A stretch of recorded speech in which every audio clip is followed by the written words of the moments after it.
एक और बड़ी खबर आ रही है, ये पाकिस्तान से ये भी आ रही है, जहां पर पाकिस्तान की एक जेल से बड़ी संख्या में कैदी भाग निकले हैं। कराची की मलिर जेल से 250 से 300 कैदी फरार हो गए हैं। भूकंप आया जिसके बाद अफरा तफरी हुई, मेन गेट से कैदी भाग निकले, सड़कों पर कैदियों के भागते समय फायरिंग भी हुई।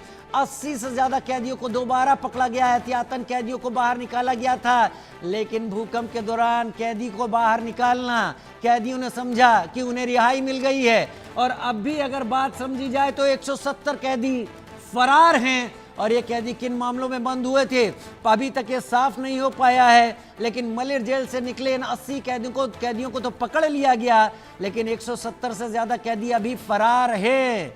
कराची की जेल से, सिंध में मौजूद है कराची, यहाँ की जेल से 250 से 300 कैदी फरार हो गए, 80 के करीब फिर से पकड़ लिए गए, लेकिन बाकी कैदियों का अब तक कोई अता पता नहीं है। वो पाकिस्तान जिसे ये भी नहीं पता होता कि उसकी कितनी जनता भूखी मर रही है, वो कैदियों का पता कहाँ से लगा पाएंगे, ये भी अपने आप में बड़ी बात है। एहतियातन इन कैदियों को बाहर निकाला गया था। पाकिस्तान की जेल से बड़ी संख्या में कैदी भाग निकले हैं। बड़ी खबर इस वक्त कराची की मलिर जेल से बड़ी संख्या में ये कैदी भाग निकले। पाकिस्तान की मलिर जेल से ये कैदी भाग, देखिए कैसे भाग रहे कैदी, इन्हें बाहर निकाला गया, ये तो समझे रिहाई मिल गई और निकलते चलो, जाते जाओ। हालांकि लोग इनके वीडियो बनाते रहे, किसी ने कुछ नहीं किया, सबका मकसद बस एक था, निकलते जाओ, जहां रास्ता मिले वहां गुम हो जाओ, सिंध के उस इलाके में गुम हो जाओ जहां पर पाकिस्तान नहीं पहुंच पाता, बलूचिस्तान के उस इलाके में पहुंच जाओ जहां पाकिस्तान की कोई मौजूदगी बची नहीं है। आदित्य वधावन मेरे साथ इस वक्त ज्यादा जानकारी के साथ जुड़ गया। आदित्य, ये तो कैदियों को भूकंप से बचने के लिए बाहर निकाला गया, कैदियों को लगा कि पाकिस्तान रिहाई दे रहा है, अभी भी 170 से ज्यादा कैदियों का पता नहीं है। जी बिल्कुल, देखिए अगर आप देखेंगे तो ये पाकिस्तान की जो लॉलेसनेस है और जो वहाँ के लॉ एंड ऑर्डर की बिल्कुल खस्ता हालत है, वो ये दिखाता है कि किस तरीके से कैदियों को जब भूकंप आता है उनको बाहर निकाल दिया जाता है और वहां से वो फरार हो जाते हैं। तो ये कम्प्लीटली जो पाकिस्तान की जेल एडमिनिस्ट्रेशन है ऑल ओवर पाकिस्तान, वो बिल्कुल इनइफेक्टिव हैं। और जो उनका जेल सिस्टम है और वहाँ क्रिमिनल्स की ज्यादा बातें सुनी जाती है, साफ तौर पे जाहिर करता है।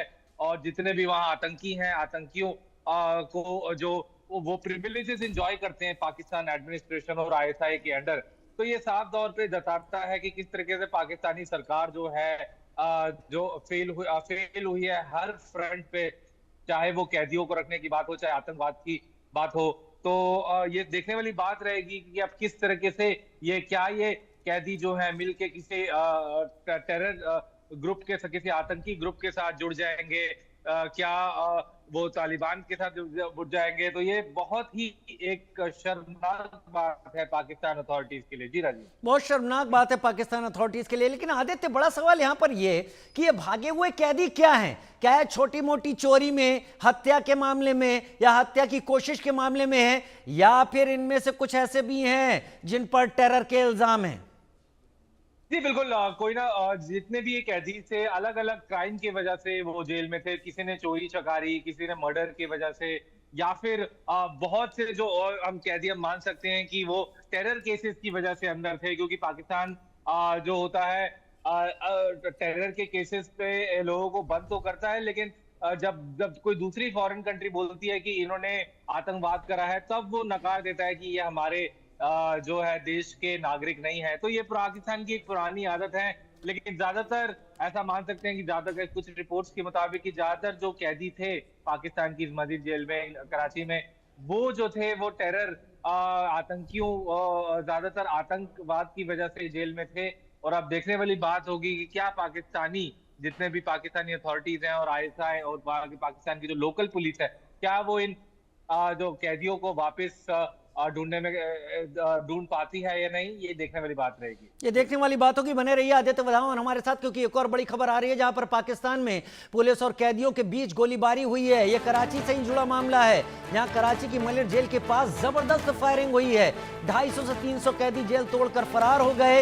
ये सब कैदी निकल भागे। बताया जा रहा है कि 80 के करीब कैदी पकड़े भी गए हैं, लेकिन कराची में दहशत है, घरों में कैद हो गए हैं लोग। इन कैदियों के पास क्या किसी तरीका का कोई हथियार है? क्योंकि अगर फायरिंग हो रही है तो जाहिर सी बात है इन कैदियों ने हथियार भी वहां से अपने हाथ में ले लिए हैं। और ये कैदी किस किस तरीके के इल्जाम में बंद है, क्या खूंखार अपराधी हैं या फिर टेररिस्ट हैं या कुछ और, जो भी हो ये भागे हुए कैदी फोर्सेस के लिए एक बड़ा परेशानी, एक सिरदर्द बन गए हैं। जब तक ये कब्जे में नहीं आते तब तक पाकिस्तान की पुलिस के लिए भागना दौड़ना ही किस्मत में लिखा है। अलबत्ता तो पाकिस्तान में व्यवस्था ही ऐसी है जो भागती दौड़ती रहती है, लेकिन इस हालत में लोग परेशान हैं।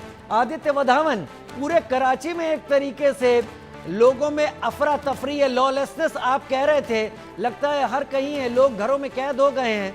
तो जाहिर सी बात है खूंखार कैदी, खूंखार अपराधी हैं जो फरार हैं, लेकिन उनके पास से हथियार कहां से आ गए, ये भी सवाल है। अगर आप देखेंगे तो कैदियों के पास हथियार आना, पाकिस्तान में लोगों के लिए हथियार, चाहे वो बाहर से लेना या जेल के अंदर से लेना, ये बहुत ही आम बात है, क्योंकि हर दूसरा व्यक्ति हथियार लेकर घूमता है, क्योंकि पढ़ाई लिखाई वहां पाकिस्तान में कोई करता नहीं है।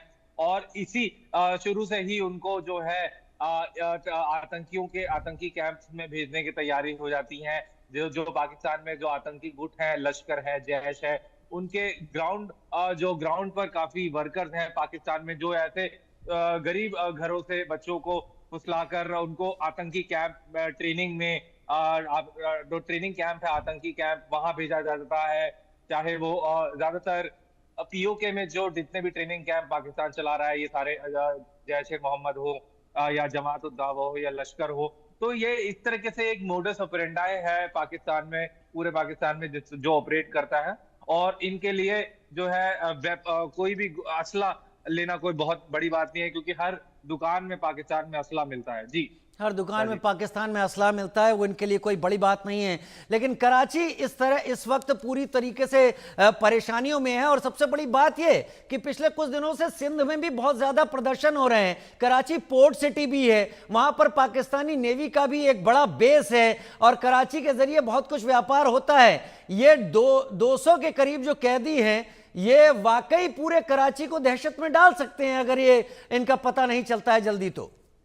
जी बिल्कुल, ये 200 जितने भी कैदी हैं, ये आपने बिल्कुल ठीक कहा कि ये कहीं ना कहीं ये कराची को दहशत में डाल सकते हैं। और कराची इंपॉर्टेंट सिटी है पाकिस्तान के लिए, क्योंकि सारा जो फाइनेंशियल कैपिटल है पाकिस्तान की, वहां से सारा पाकिस्तान का जितना भी ट्रेड होता है वो होता है। और नेवी का पोर्ट भी है, नेवी का मेन बेस भी है। तो कहीं ना कहीं पाकिस्तान अथॉरिटीज के लिए और पाकिस्तान की जो नेवी है उनके लिए बहुत दिक्कतें और मुसीबत आने वाली है। जी, वाकई दिक्कतें और मुसीबत आने वाली है। बहुत धन्यवाद मेरे साथ जुड़ने के लिए आदित्य वधावन, इस जानकारी के साथ आपका। उधर पुरानी दिल्ली के चांदनी चौक में दिन